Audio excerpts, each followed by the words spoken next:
Hi, today we're going to go over the first half of the digestive system. And I will tell you that when I was a student, and by the way, our teacher covered things once. She never backtracked. You either got it or you didn't, which meant you had to put a lot of time in between classes. And she said, I expect all of you to get a 10 out of 10 on the CPC exam in the digestive system. Again, she said that because there are 10 questions from the digestive system. Anyway, this was the only system that she actually gave us homework in. And I did it, and I got 9 out of the 10 wrong. I just did not understand this system. And the issue was I did not have a grasp on the terminology and the anatomy. It is now my favorite system. Love the digestive system. So, first off, I know a lot of you have trouble finding things, but at the beginning of each section, you do have sort of a table of contents, and it tells you the page number that you can find it.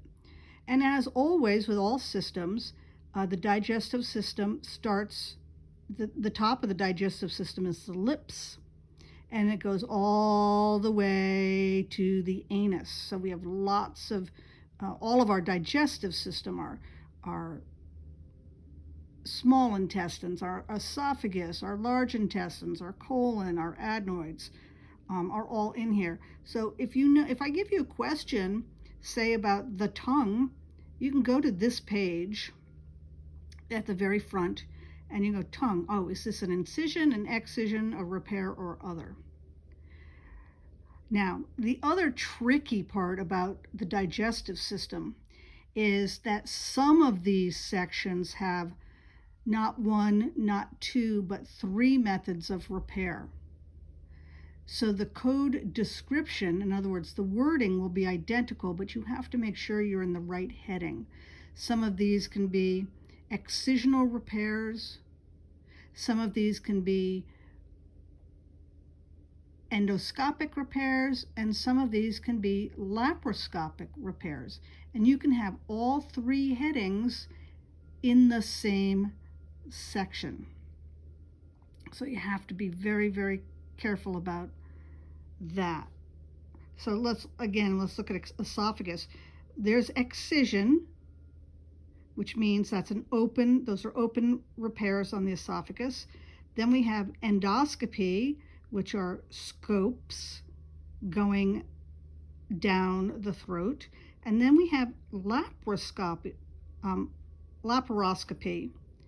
which are scopes also, but the scope is entering the abdomen. So you have to be really, really, really careful. That's my warning. So don't forget, these give you the page numbers where you can find them. And, this is a big, big section. All right, the first section we come to are lips. I have absolutely nothing to say about the lips. These are very, very easy. Now, the vestibule of the mouth are things like our cheeks, our submucosal or mucosal areas of the cheeks. And they do use the word submucosal. All right, so if you ever bit the inside of your cheek, that's what we're talking about here. Then we have the tongue. We have incisions on the tongue, excisions of the tongue, repairs of the tongue, and then miscellaneous procedures. Dento-alveolar structures, things like your gums, incision, excision. Then we have your palate and your uvula, incision, excision, repair. The same old headings, salivary glands, incision, excision. Now, we're going to get to the pharynx, adenoids, and tonsils. There is often an adenoid or tonsil question on the exam, so I really need you to bracket these. Maybe I'll put together a handout where I tell you what to bracket. So 42820 and 42821. This is both a tonsillectomy and an adenoidectomy. Sometimes they remove the tonsils and the adenoids at the same time. It used to be standard, it's not so much anymore. They are age specific. The first one is younger than 12, the second one is over 12. The next bracket is a tonsillectomy only, no adenoidectomy. Younger than 12, over than 12. Now it says primary or secondary. It doesn't matter whether this is the first time you took the tonsils out, but guess what? They can grow back. So that's what taking them out a second time. So it doesn't matter, it's the same code. 42830 is an adenoidectomy only, primary, meaning this is the first time you took the adenoids out, younger than 12, over 12. However, now we have a code for secondary adenoidectomy, which means this is the second time you've taken them out. They also grow back. So there's a separate secondary code for adenoidectomy, but there is not for tonsillectomy. And you turn the page and there's the 12 or over. Now, the esophagus. This is a long section. We have incision of the esophagus. We have excision of the esophagus. The majority of procedures on the esophagus are endoscopic. We will get there. But this is an open, meaning you're going to have a big scar. And I want to point out 43107, total or near total, meaning we took out the entire esophagus, or we took out almost all of it, and it says without thoracotomy.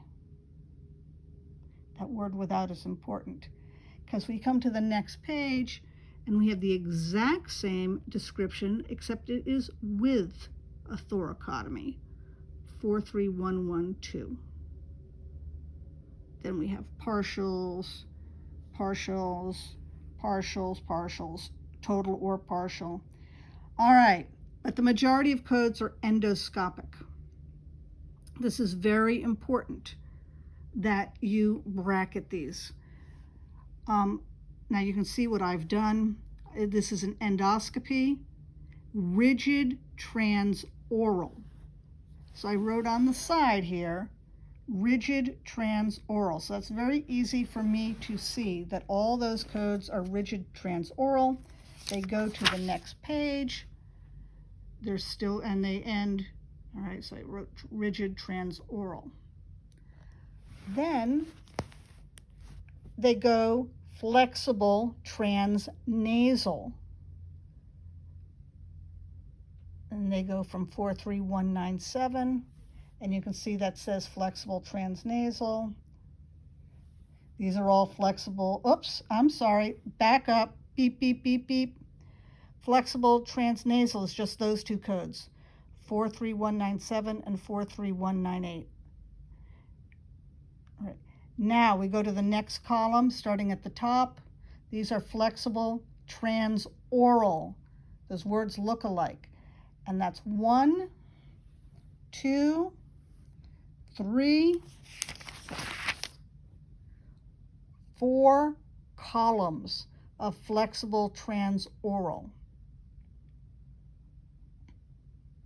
They end at the next large heading. Then we have an esophagogastroduodenoscopy. This is known as an EGD, also referred to as an upper GI. So what makes this different than esophagoscopy is that this particular scope goes down the esophagus, but the scope goes beyond the pyloric sphincter, which is also known as the pyloric valve, and I actually made a diagram. So that is the valve at the bottom of the stomach leading into the small intestine. So for it to be an EGD, that scope has to enter the duodenum.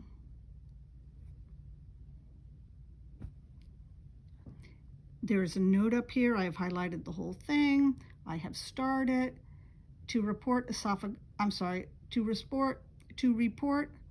an EGD where the duodenum is not deliberately examined, not pertinent, or because the clinical situation precludes such exam, in other words, they couldn't get to it, append modifier 52 if a repeat exam is not planned.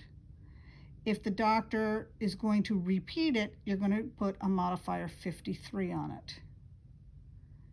All right, so EGDs, oh, I wrote it down there, go from 43235 to 43210. That can't be right.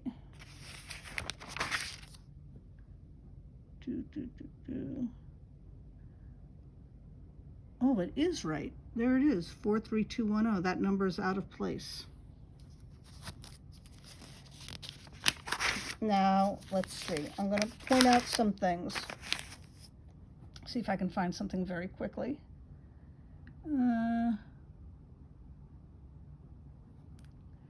Okay. I'm in the esophagoscopy area, and there we have a code that says with removal of foreign body. All right, but if we go in the EGD section,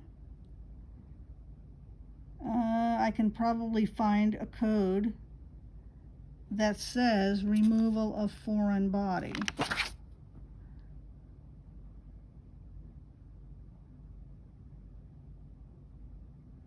No, I don't see it.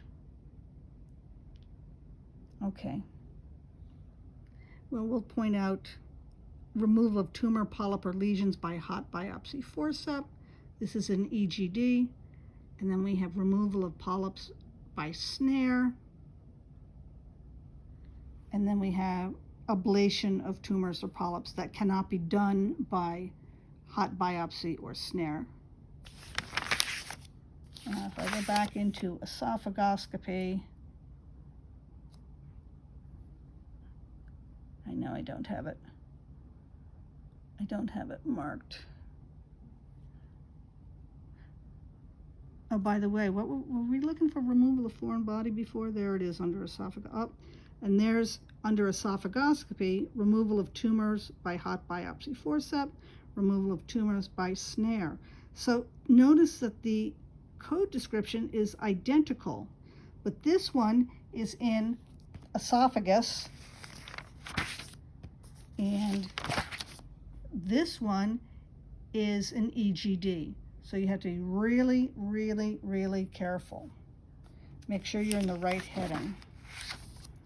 Okay, then we have endoscopic retrograde cholangiopancreatography. You don't need to know. That's called an ERCP. That's easy. Anywhere you see the heading repair, that's no scope.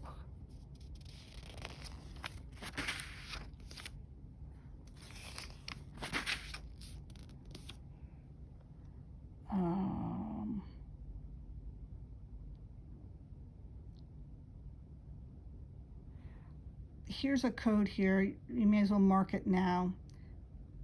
43752. Naso or orogastric tube placement.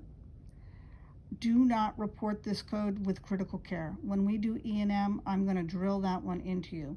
But since you're here, I would star that. Star it, star it, star it. Doesn't mean much now, but it will. And then we go into bariatric surgery. We have lots of different methods of bariatric surgery. This first heading is by laparoscope. I'm going to read what it says. So this is known as lap band. Typical procedure, typical post-op follow-up care after gastric restriction using the adjustable gastric device, that would be a lap band, includes subsequent restrictive device adjustments through the post-op period for the typical patient. Adjustment consists of changing the gastric restrictive device component diameter by injection or aspiration of fluid. So what they do is they kind of put a belt, for lack of better, they put a band around your stomach, which they can either inject with fluid and make it tighter, or they can take fluid out and make it looser as you get better. So that's so all of these are lap band procedures. And they end there at 43774. And then 43775 is the sleeve gastrectomy. If you ever watch my 600-pound life, you'll know that Dr. Now does sleeve gastrectomies all the time. Under other procedures, there's no scope involved. All right, and I think that's where I, and other procedures are other type of gastric restrictive procedures.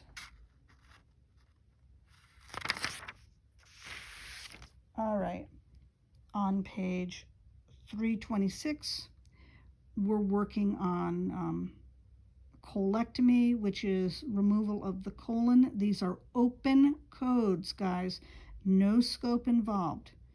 And you can see that these are partial colectomies, and it ends just below the picture. And then these are total colectomies. And then just to throw you off, we have another partial colectomy. Then we have our laparoscopic procedures on the small intestine. And that is where I am going to end today. All right. Good luck.